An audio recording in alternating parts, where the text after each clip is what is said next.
Everyone, this is Sujeet Singh. Welcome to all my lovely audience on my YouTube channel. और इस channel पर हम बात करते हैं बायोलॉजी सब्जेक्ट के बारे में। और बेसिकली जो अभी सीरीज चल रही है वो है इकोलॉजी में हम बात कर रहे हैं ऑर्गेनिज्म एंड पॉपुलेशन। और इस सीरीज़ में ये थर्ड पार्ट है, ठीक है।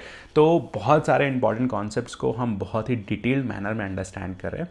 और आप मुझे मेरे इंस्टाग्राम से भी कनेक्ट हो सकते हैं, साथ में साथ आप व्हाट्सएप से भी कनेक्ट हो सकते हैं। अगर आपको स्टडी रिलेटेड प्रॉब्लम है तो आप मुझे व्हाट्सएप भी कर सकते हैं। और साथ में साथ आप मेरे इंस्टाग्राम पर भी कनेक्ट हुए, वहाँ पर भी हम बहुत सारे इंपॉर्टेंट डायग्राम की हेल्प से अपने पढ़े हुए कॉन्सेप्ट्स को रिकॉल करने में हेल्प करते हैं, ठीक है। तो चलिए स्टार्ट करते हैं आज का टॉपिक। तो आज के टॉपिक में अगर हम बात करते हैं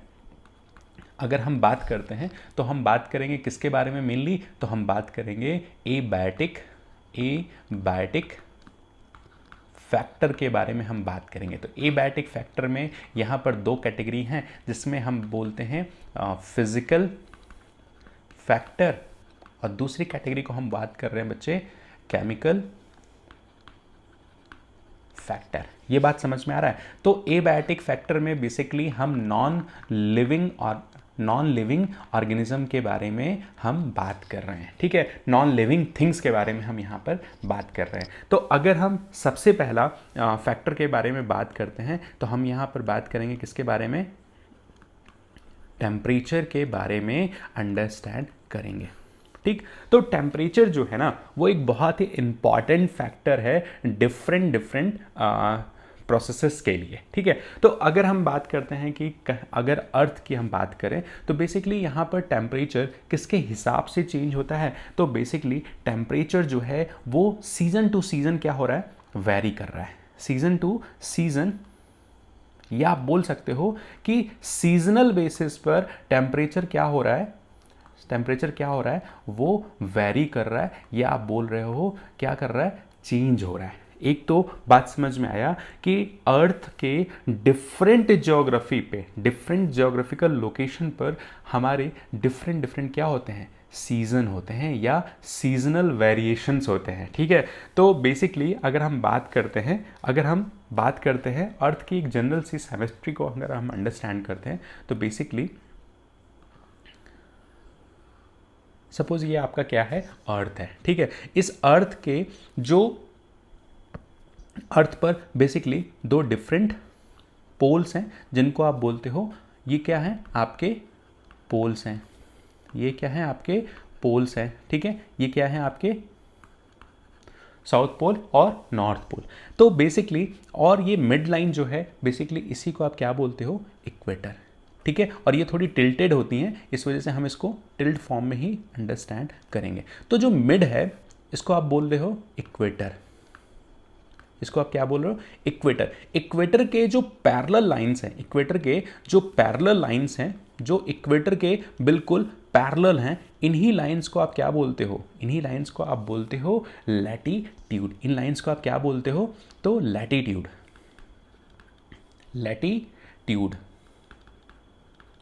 और जो पोल्स को कनेक्ट करने वाली लाइन है, इनको आप क्या बोलते हो, बेसिकली लॉन्गिट्यूड। इन्हीं को आप क्या बोलते हो, लॉन्गिट्यूड। तो अगर हम बात करते हैं कि बेसिकली ये क्या है, तो ये है लॉन्गिट्यूड और ये क्या है, लैटीट्यूड। तो यहां पर 3 डिफरेंट रीजन्स को आप अंडरस्टैंड करना कि इक्वेटर क्या है, और इक्वेटर के पैरेलल लाइंस को आप लैटिट्यूड बोलते हो। और साथ में साथ अगर आप बात करते हो इन लाइंस को जो अर्थ के सरफेस से, सपोज ये क्या है, अर्थ का एक सरफेस है, और इस सरफेस से अगर आप ऊपर की तरफ जाओगे, this is called as altitude, ठीक है। तो एल्टीट्यूड, जब आप अर्थ सरफेस से ऊपर की तरफ जाने लगते हो तो इसी को आप बोलते हो एल्टीट्यूड, ठीक है। ऊपर की तरफ जाने वाली को ही आप बोल रहे हो क्या, एल्टीट्यूड। और लॉन्गिट्यूड क्या है और लैटीट्यूड क्या है, पोल्स क्या है। तो अगर आप बात करते हो तो ये बेसिकली आपका नॉर्थ पोल और ये आपका साउथ पोल। अब देखो इस डिफरेंट पोजीशंस पे, अर्थ के डिफरेंट डिफरेंट पोजीशंस पर क्या होते हैं, टेम्परेचर का वेरिएशन होता है। और जैसे जैसे आप पोल्स की तरफ जाते हो, जैसे जैसे आप पोल्स की तरफ जाते हो, तो बेसिकली इन पोल्स की तरफ का जो टेम्परेचर है वो काफ़ी कम होता है। ठीक है, तो पोल्स का जो टेम्परेचर है वो काफ़ी कम है। उसके पीछे रीज़न ये है कि बेसिकली जो हमारा सोलर सिस्टम है, जो हमारा सोलर सिस्टम है, सपोज ये आपका क्या है, सन है। सपोज ये क्या है, आपका एक सन, और इस सोलर सिस्टम में सन की पोजीशन क्या है, फिक्स्ड है, और सारे प्लैनेट्स क्या कर रहे हैं, इस अर्थ सन को रिवॉल्व कर रहे हैं, इस सन को रिवॉल्व कर रहे हैं। ठीक, अब अगर आप बात करते हो तो अर्थ की पोजीशन अगर आप बात करते हो तो सपोज ये क्या है, आपका अर्थ है। सपोज ये क्या है, आपका अर्थ है। तो ये कुछ टिल्टेड फॉर्म में है, और अर्थ की जो यूवी लाइट्स हैं, जो सन लाइट है, वो डायरेक्टली इस रीजन पे पड़ रहे हैं, डायरेक्टली इस रीजन पे पड़ रहे हैं। और बेसिकली इसी वजह से जो ये एरिया है ना, जो ये एरिया है, इन्हीं को आप बोलते हो क्या, ट्रॉपिकल्स लाइन। और यहाँ पर बेसिकली सूर्य की एनर्जी की, सूर्य की लाइट की वजह से हीट जनरेट हो रही है, और हीट की वजह से यहाँ का टेम्परेचर ज़्यादा है, और पोल्स पर लाइट उतना इफेक्ट नहीं होती हैं। तो यहाँ पर पोल्स का जो टेम्परेचर है वो क्या है, इक्वेटर के कंपैरिजन में वहाँ के टेम्परेचर बहुत कम है। ये बात समझ में आ रहा है कि लॉन्गिट्यूड क्या होते हैं, लैटिट्यूड क्या होते हैं, और अल्टीट्यूड क्या होते हैं। तो ये तो बात समझे कि जो टेम्परेचर का वेरिएशन है, एक तो सीजन के हिसाब से है, और दूसरा है कि वो किस पोजीशन पर है, लॉन्गिट्यूड है या लैटिट्यूड है। ठीक है, तो अगर हम बात करते हैं, जैसे अगर हम थर्मल स्प्रिंग की बात करते हैं या डीप सी हाइड्रो थर्मल्स के बारे में बात करते हैं, तो वहाँ का टेम्परेचर क्या होता है, बहुत ज़्यादा होता है। ठीक है, तो एक बात तो समझ में आया कि टेम्परेचर जो है सीजन के हिसाब से और लॉन्गिट्यूड लैटिट्यूड की पोजीशंस के हिसाब से भी क्या हो रहा है, चेंज हो रहा है। ये बात समझ में आया। अब दूसरे फैक्टर की अगर हम बात करते हैं, दूसरे फैक्टर की अगर हम बात करते हैं, तो दूसरा फैक्टर क्या है, वाटर। दूसरा इंपॉर्टेंट फैक्टर क्या है, तो वाटर। तो वाटर जो है ना, वो बहुत ही इंपॉर्टेंट फैक्टर है, और इस वाटर में ही फर्स्ट टाइम लाइफ जो है अपीयर्ड हुआ था। लाइफ का जो ओरिजिन है, लाइफ जो ओरिजिनेट है, लाइफ जो ओरिजिनेट है with the help of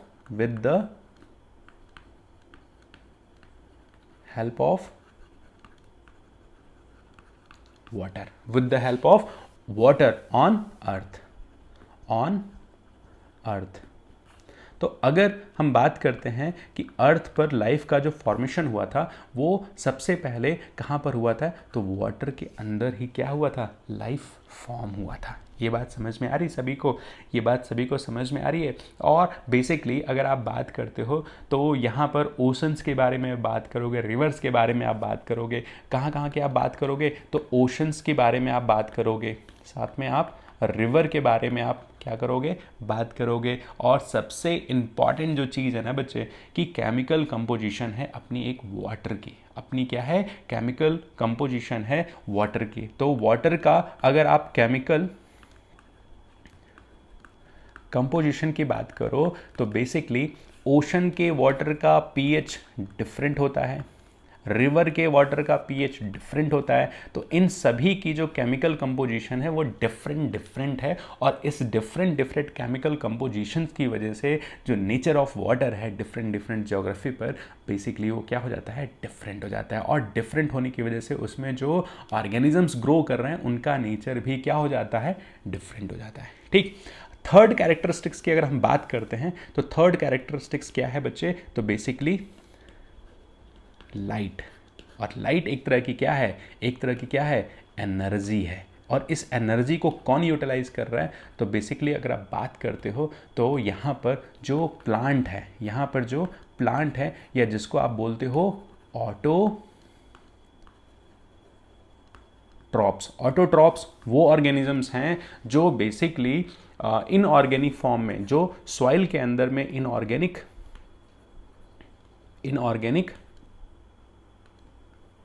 compounds को क्या कर रहे हैं, यूटिलाइज कर रहे हैं। क्या कर रहे हैं, यूटिलाइज कर रहे हैं।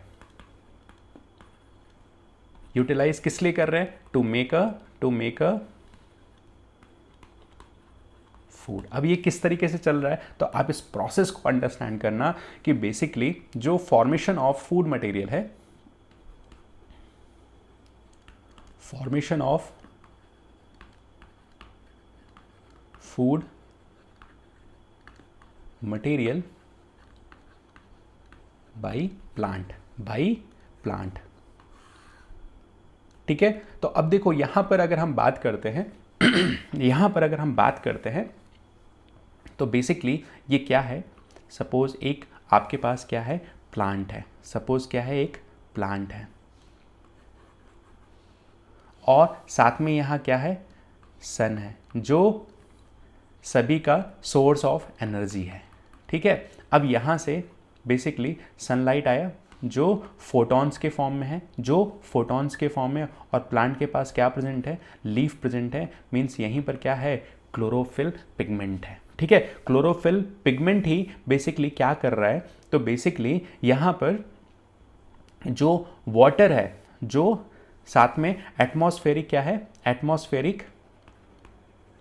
एटमॉस्फेरिक कार्बन डाइऑक्साइड है। तो कार्बन डाइऑक्साइड प्लस साथ में यहां पर क्या प्रेजेंट है, सॉइल, और सॉइल से ये क्या ले रहे हैं, आपके वाटर को एब्जॉर्ब कर रहे हैं, साथ में मिनरल्स को भी क्या कर रहे हैं, एब्जॉर्ब कर रहा है प्लांट। ठीक, तो कार्बन डाइऑक्साइड जो एटमॉस्फेयर से मिल रहा है, वाटर जो है इनको कहाँ से मिल रहा है, सॉइल से मिल रहा है, और क्या बना रहे हैं ये बेसिकली, ये बना रहे हैं फूड मटेरियल। और फूड मटेरियल किस फॉर्म में है, तो C6H12O6 के फॉर्म में, प्लस बाई प्रोडक्ट क्या निकल रहा है, ऑक्सीजन निकल रहा है। तो बेसिकली जो ये फूड मटेरियल बना, ये फूड मटेरियल किसकी हेल्प से बन रहा है, तो किसकी हेल्प से बन रहा है, तो यहाँ पर जो है इंपॉर्टेंट फैक्टर क्या है, लाइट। और लाइट जो है, सनलाइट जो है वो उसके अंदर क्या है, पैकेट ऑफ फोटॉन्स हैं, और इसी पैकेट ऑफ फोटॉन में क्या है, एनर्जी है। ठीक, तो लाइट की आप देख रहे हो कितनी इंपॉर्टेंस है, और यहीं पर आपने अंडरस्टैंड किया था कि किसी भी इकोसिस्टम का जो बेस लाइन होता है वो क्या होता है, प्रोड्यूसर्स होते हैं। ठीक है, इस प्रोड्यूसर्स को कौन यूज करता है, तो प्राइमरी कंज्यूमर्स को कौन यूटिलाइज करता है, तो सेकेंडरी कंज्यूमर्स को कौन यूटिलाइज करता है, टर्सरी कंज्यूमर्स। और जब टर्सरी कंज्यूमर्स डेड कर जाते हैं तो इसको कौन यूटिलाइज करता है, तो डीकम्पोजर्स। ये बात समझ में आ रही है सभी को। तो पूरा जो इंटायर एनर्जी का जो फ्लो हो रहा है उसका जो बेस कौन है, वो बेस है प्लांट। और प्लांट अपना खाना कैसे बना रहे हैं, तो with the help of sunlight. क्यों, क्योंकि इस लाइट के अंदर क्या है, एनर्जी है, जो किस फॉर्म में है, फोटॉन के फॉर्म में है। और बेसिकली यहाँ पर जो एनर्जी जो है वो यूटिलाइज हो रही है फूड मटेरियल को फॉर्म करने में। ठीक है, ये बात सभी को समझ में आ रही है, कि कितना इंपॉर्टेंट फैक्टर है एबायोटिक फैक्टर, जो किसी भी इकोसिस्टम में बायोटिक और एबायोटिक के बीच में जो इंट्रैक्शन होते हैं उसी की वजह से ही वहाँ पर प्रोडक्टिविटी हो रही है, वहाँ पर एनर्जी का फ्लो हो रहा है, और साथ में साथ वहाँ पर डीकम्पोजिशन या न्यूट्रिएंट साइकिल की भी प्रोसेस चल रही है। ठीक है, ये बात सभी को समझ में आ रहा है। इसके बाद एक फैक्टर के बारे में हम और बात करते हैं। तो बेसिकली हमने यहाँ पर अंडरस्टैंड किया कि जो थर्ड फैक्टर है, जो फोर्थ फैक्टर है, हमने बात किया यहाँ पर बात किया एबायोटिक फैक्टर में हमने बात किया, पहला बात किया टेम्परेचर के बारे में, दूसरा बात किया वाटर के बारे में, तीसरा बात किया हमने यहाँ पर लाइट के बारे में, और चौथा बात करेंगे हम किसके बारे में, सॉइल के बारे में। तो बेसिकली जो सॉइल जो है वो एक तरह का, आप कह सकते हो कि इस सॉइल के अंदर डिफरेंट एलिमेंट्स प्रेजेंट हैं, जितने भी इनऑर्गेनिक एलिमेंट्स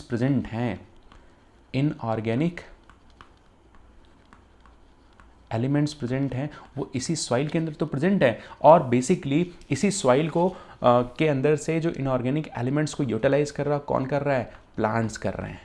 ठीक, और प्लांट्स बेसिकली अपना फूड मटेरियल बनाने में बहुत ही इंपॉर्टेंट रोल प्ले कर रहे हैं, और फिर फाइनली डिफरेंट साइकिल्स स्टार्ट हो रही हैं। तो एक चीज़ तो ये अंडरस्टैंड किया। दूसरी पार्ट्स को अगर आप दूसरी स्टोरी को अंडरस्टैंड करो, तो सॉइल की एक अपनी अलग कंपोजिशन होती है। कंपोजिशन होती है। और इस कंपोजिशन में अगर आप बात करो तो सॉइल की कंपोजिशन जो है वो डिफाइन करेगी कि सॉइल का ग्रेन साइज़ क्या है, सॉइल का ग्रेन साइज़ क्या है। फिर साथ में अगर हम बात करते हैं तो एग्रीगेशन कैसा है वहाँ सॉइल का। साथ में जो ग्रेन साइज़ के हम बात करते हैं, यहाँ पर हम बात करेंगे कि उस सॉइल का वाटर होल्डिंग कैपेसिटी क्या है, वाटर होल्डिंग कैपेसिटी क्या है। तो ये सॉइल की कंपोजिशन ही डिफाइन करेगा कि वो सॉइल जो है वो कितना वाटर को होल्ड कर सकता है। तो ये सारी जो कंपोजिशन है, ये कंपोजिशन जो अगर हम बात करते हैं कि सॉइल की जो कंपोजिशन है वो क्या डिफाइन करेगा, तो नेचर ऑफ सॉइल डिफाइन करेगा।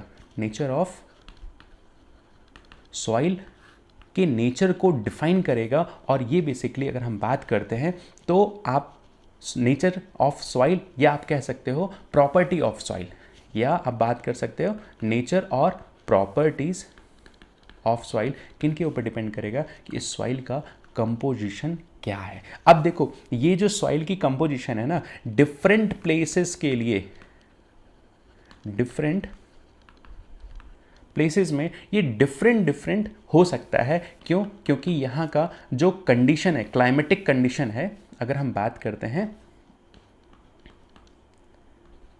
क्लाइमेटिक कंडीशन जो है वो चेंज होती है। सपोज एक लैटिट्यूड और एक लॉन्गिट्यूड की जो पोजीशन है वहाँ पर सॉइल का नेचर कुछ डिफरेंट हो सकता है, दूसरे पोजीशन पर सॉइल की कंपोजिशन जो है डिफरेंट हो सकता है। उसकी वजह से नेचर और प्रॉपर्टी ऑफ सॉइल जो है वो डिफरेंट होगी। ठीक है, क्योंकि यहाँ पर ये जो कंडीशंस है ना जो वो चेंज हो रही हैं और ये वेदरिंग की प्रोसेस को भी चेंज कर देते हैं। ठीक है, तो क्लाइमेटिक कंडीशन क्या हो रही है, चेंज हो रही है, इसकी वजह से कंपोजिशन ऑफ सॉइल क्या हो रहा है, चेंज हो रहा है। ठीक है, अब फॉर एग्जांपल अगर आप बात करते हो कि यूपी में सॉइल की कंडीशंस जो है, सॉइल का कंपोजिशन वो डिफरेंट है, वहाँ के यूपी के सॉइल का अगर आप बात करते हो तो उनका वाटर होल्डिंग कैपेसिटी डिफरेंट है। लेकिन अगर आप यही बात करते हो राजस्थान एरिया में, तो राजस्थान एरिया में जो सॉइल है उसकी सॉइल कंपोजिशन डिफरेंट है, जिसकी वजह से वाटर होल्डिंग कैपेसिटी भी क्या हो जाएगी, डिफरेंट हो जाएगी। ठीक है, तो वाटर होल्डिंग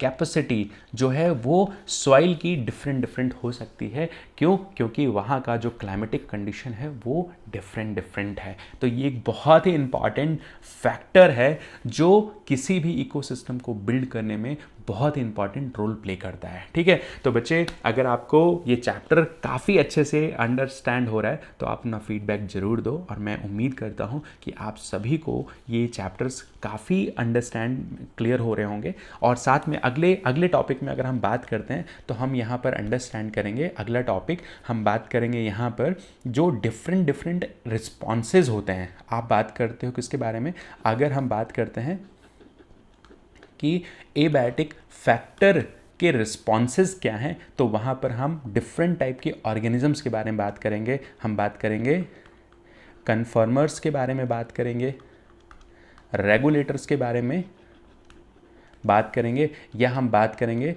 पार्शियल रेगुलेटर्स के बारे में बात करेंगे। ठीक है, तो आप ऐसे ही कनेक्ट रहिए, बहुत सारे इंपॉर्टेंट टॉपिक को हम लेकर के अंडरस्टैंड करेंगे। और मैं उम्मीद करता हूं कि आपके बताए हुए जो आप चैप्टर पढ़ना चाहते हो उन चैप्टर्स को भी हम कंप्लीट करेंगे। बहुत सारे बच्चे ऐसे भी हैं जो रिप्रोडक्शन को पढ़ना चाह रहे थे, बट मेजॉरिटी ऑफ बच्चों का जो कॉमेंट आया था मेरे पास, जो व्हाट्सएप पर मैसेज आया था, वो बच्चे चाह रहे थे कि सर आप इकोलॉजी की सीरीज़ स्टार्ट करो। ठीक है, तो आप सभी के डिमांड पर हमने इकोलॉजी की सीरीज़ स्टार्ट किया। अपना प्यार दीजिए, अपना फीडबैक दीजिए, और ज़्यादा से ज़्यादा लोगों तक इस चैनल के लिंक को शेयर कीजिए ताकि सभी बच्चे अंडरस्टैंड कर सकें बायोलॉजी के कॉन्सेप्ट को। Thank you.